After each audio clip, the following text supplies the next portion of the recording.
palabra anticristo significa el que está contra Cristo o el malvado. Otros textos bíblicos nos hablan del hombre del pecado, el rebelde, el sin ley.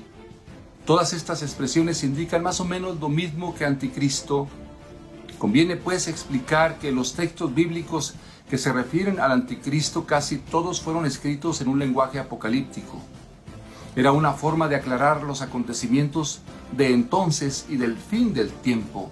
El gran mensaje de fondo de todos estos es: Cristo es el centro de toda la historia.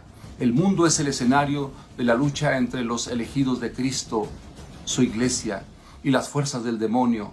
Pero Cristo ya ha vencido al mal y los cristianos son llamados a dar valientemente su testimonio.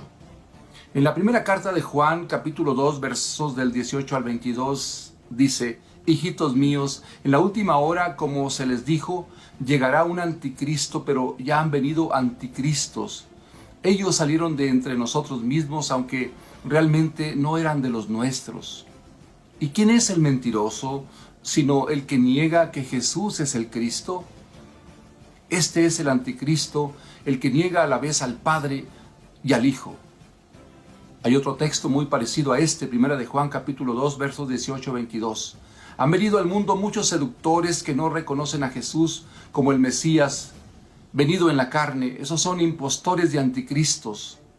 Estos son los únicos textos que hablan del anticristo y de los anticristos y nos hacen ver que los creyentes de Juan sabían que en vísperas de la venida de Cristo se presentaría un anticristo, que es el hombre que niega a Cristo. En Mateo 24:24 Jesús habla también en este sentido: se presentarán falsos cristos y falsos profetas que harán maravillas y prodigios capaces de engañar, si fuera posible, aún a los mismos elegidos de Dios. En este sentido, el apóstol Pablo habla del hombre del pecado, segunda de Tesalonicenses 2, 3 al 12. Aunque el apóstol no usa la palabra anticristo, podemos ver en esta expresión claramente esta misma realidad. Actualmente hay variadas posturas frente a estos textos bíblicos. Acerca del anticristo, primero, la de los grupos que tienen la tendencia a interpretar estos textos al pie de la letra, literalista. Son generalmente grupos religiosos fanáticos o fundamentalistas que con textos bíblicos en la mano señalan a tal o cual personaje como el actual anticristo. Por supuesto que ellos llegan a conclusiones que no tienen nada que ver con la verdadera intención del autor sagrado.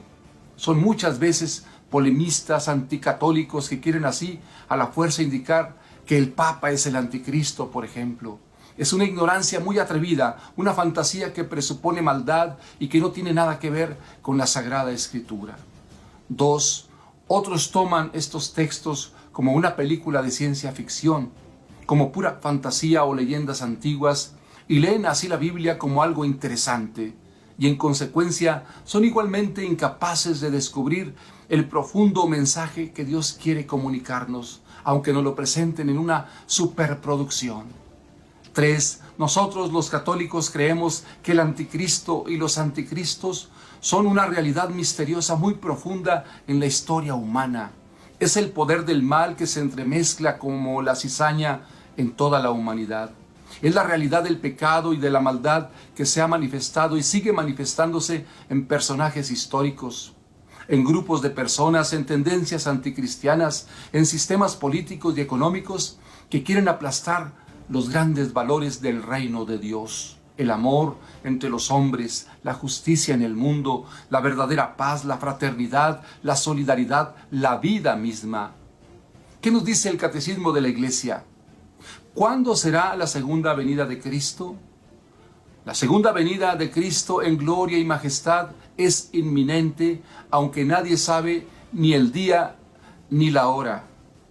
¿Qué sucederá antes del advenimiento de Cristo? Antes del día final, la Iglesia deberá pasar por una prueba que sacudirá la fe de muchos creyentes. Se develará el misterio de la iniquidad bajo la forma de una impostura religiosa que será la del anticristo. Es decir, habrá un pseudo-mesianismo en que los hombres se glorificarán a sí mismos colocándose en lugar de Dios. ¿Cómo entrará la Iglesia en la gloria del reino? El catecismo nos enseña que la Iglesia entrará en la gloria del reino a través de esta última Pascua en la que seguirá a su Señor en su muerte y resurrección. ¿Cómo llegaremos a la plenitud del reino? Llegaremos a la plenitud del reino no necesariamente mediante un triunfo histórico de la Iglesia ante el mundo, sino por una victoria de Dios sobre el mal. ¿Qué sucederá cuando llegue el juicio final? Entonces Jesucristo vendrá con gloria y majestad para llevar a cabo el triunfo del bien sobre el mal, que como el trigo y la paja habrán crecido juntos en el curso de la historia. Cristo vendrá a juzgar a los vivos y a los muertos, juez universal. Los católicos creemos que al final de los tiempos Cristo vendrá para acabar con todo mal de este mundo, siendo la muerte el último mal en ser aniquilado. De acuerdo al catecismo de nuestra Iglesia Católica, el anticristo es, pues, la impostura religiosa suprema, un pseudo-mesianismo en que el hombre se glorifica a sí mismo colocándose en el lugar de Dios y de su Mesías venido en la carne. Así lo dice el 675 del catecismo. No hace mucho tiempo, algunos creyeron ver en el comunismo, por ejemplo, la imagen del anticristo por la fórmula de felicidad terrena que traía el hombre. Otros pensaban que podría ser una misma persona, Nerón o Diocleciano, por la fuerza con la que perseguían a los primeros cristianos allá en los primeros siglos. Persona, sistema político, cultura, demonio. Cada vez que a los hombres se les proporciona una solución, aparecen sus problemas mediante el precio de la apostasía. Esto es, de la negación de la verdad. Estamos hablando de una impostura religiosa que podemos contemplar en el contexto histórico de múltiples maneras. Quien nos ofrece esa solución aparente a nuestros problemas, negando la verdad, nos ofrece también una visión de lo que puede ser la figura del anticristo. Por ejemplo, la droga, el sexo desligado de su verdad ética y moral, los sistemas políticos que glorifican a un tipo de hombre que solo encontrará su felicidad en esta tierra, el consumismo exacerbado de alguna cultura de Occidente. Cada vez que el hombre se glorifica a sí mismo colocándose en el lugar de Dios y de su Mesías, podemos decir que estamos hablando de un anticristo, bien sea este una persona, un sistema político o una cultura. El número 675 del Catecismo dice que antes del advenimiento de Cristo la Iglesia deberá pasar por una prueba final que sacudirá la fe de numerosos creyentes. La persecución que acompaña a su peregrinación sobre la tierra desvelará el misterio de la iniquidad, dice el Catecismo, bajo la forma de esta impostura religiosa que proporcionará a los hombres una solución aparente mediante el precio de la apostasía de la verdad. El reino de Dios no se realizará, pues, por tanto, mediante un triunfo histórico. El triunfo de Dios sobre la rebelión del mal tomará la forma de juicio final, Apocalipsis 20:12.